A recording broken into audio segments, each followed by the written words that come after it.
মা, তাহলে আমি গেলাম। আশিক, তোমার কাঁধে ব্যাগ, আবার হুজুরদের মতো জুব্বা পরেছো, তুমি কোথায় যাচ্ছ? বাবা, আমি আমার এলাকার কিছু মুসল্লিদের সাথে সফর দাওয়াতে তাবলিগে যাচ্ছি। কি? তুমি তাবলিগে যাচ্ছ মানে? তুমি কার অনুমতি নিয়ে এত বড় সিদ্ধান্ত নিলে? কেন, মাকে তো বলেছি। মাকে বলেছো মানে? আমি হলাম তোমার বাবা, তুমি আমাকে বলার প্রয়োজন মনে করোনি?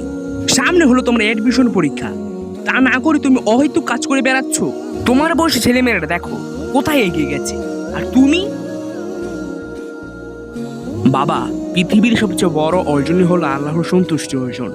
আর তোমার মনে হচ্ছে যে তারা এগোচ্ছে, কিন্তু তারা এগোচ্ছে জাহান্নামের দিকে। চুপ বেয়াদব, আবার মুখে মুখে তর্ক করছো। মা, তাহলে আমি গেলাম। সবাই আমার জন্য অপেক্ষা করছে, আমার জন্য সবাই দোয়া করো।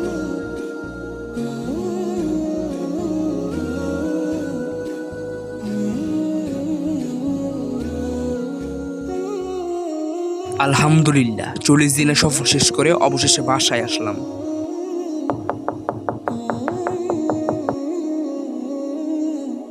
কি, তুমি এখানে?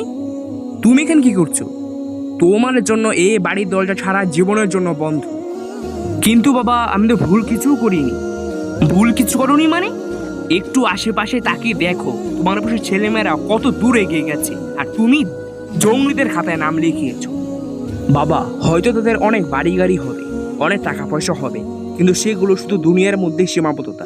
আখিরাতে সেগুলো কোনোই কাজ আসবে না, শুধু ভালো কাজ আর আল্লাহ সন্তুষ্ট অর্জন বাদে।